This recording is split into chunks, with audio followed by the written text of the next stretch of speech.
जो मुस्कुरा रहा है उसे दर्द ने पाला होगा, जो चल रहा है उसके पाँव में छाला होगा। बिना संघर्ष के इंसान चमक नहीं सकता, जो जलेगा उसी दिए में उजाला होगा। संघर्ष क्यों बचे संघर्ष से, संघर्ष ही तो जीवन की आत्मा है। जितना कठिन संघर्ष होगा उतनी ही शानदार जीत होगी। एक बार एक किसान भगवान से बहुत ही नाराज हो गया। किसान बहुत मेहनती था, बहुत मेहनत से वह खेतों में अनाज उगाता, उसकी देखभाल करता, पर अक्सर उसकी फसल खराब हो जाती।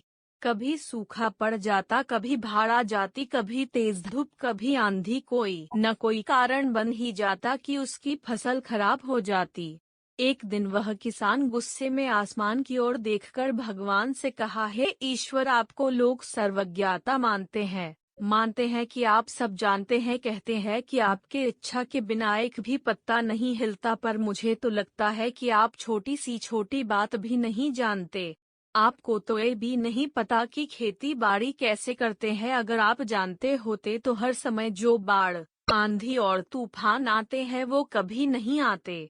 आप नहीं जानते कि कितना नुकसान उठाना पड़ता है हम किसानों को।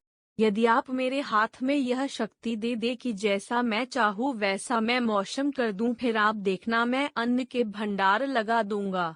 भगवान इस किसान के तीखे वाक्य सुनकर मुस्कुरा रहे थे और वह किसान के सामने प्रकट होकर बोले, मैं आज से तुझे यह शक्ति देता हूँ कि तुम अपनी खेतों पर तुम्हारी जैसी इच्छा ही तुम वैसा मौसम कर दोगे। मैं बिल्कुल भी दखल नहीं दूंगा, तुम्हारी इच्छा से सब कुछ होगा। किसान बहुत खुश हो गया। किसान ने गेहूं की फसल अपनी खेतों में बोई। जब उसे लगा कि खेतों को धूप चाहिए तो खेतों को धूप मिले, जब पानी बरसना चाहिए तभी पानी बरसा। आंधी, तूफान, बाढ़ कुछ भी उसने अपने खेतों पर आने नहीं दिया। किसान के खेत में इस वर्ष ऐसी फसल हुई जैसी कभी नहीं हुई थी। हरी भरी लहलहाती फसल। मन ही मन वह बहुत खुश हो गया और सोचने लगा, अब सबूत के साथ दिखाऊंगा भगवान को कि इसे कहते हैं शक्ति का सही उपयोग। मेरी सफलता देखकर उन्हें अपनी नियम जरूर बदलने पड़ेंगे। कुछ दिन गुजरे, फसल कटने को तैयार हो गए। किसान बहुत उत्सुकता के साथ फसल को काटने लगा, पर जैसे ही उसकी नजर गेहूं की बालियों पर गया तो उसने अपना सिर पीट लिया और वह रोने चिल्लाने लगा। गेहूं की एक भी बाली के अंदर गेहूं का दाना नहीं था, सारी बालियां अंदर से खाली थी। किसान बहुत दुखी हो गया। उसने भगवान को रोते हुए फिर पुकारा, हे प्रभु, तुमने ये मेरे साथ क्या किया? क्या तुमने मुझे कोई सजा दी? भगवान बोले, पुत्र, ये तो होना ही था। तुमने पौधों को संघर्ष करने का मौका ही कहा दिया, ना तो तुमने उन्हें आंधियों से जूझने दिया, ना तेज बारिश से सहने दिया और ना ही धूप में तपने दिया। एक भी चुनौती का सामना तुमने उन्हें नहीं करने दिया, इसीलिए सारे पौधे अंदर से खोखले रह गए।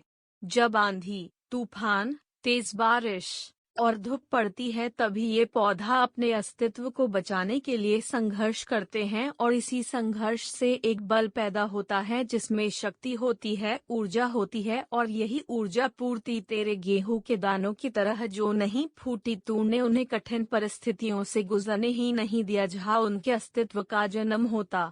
सारे बालियां इसीलिए खाली हैं, इसमें एक भी गेहूं का दाना इसलिए नहीं है क्योंकि तुमने अपने पौधों को संघर्ष कराया ही नहीं।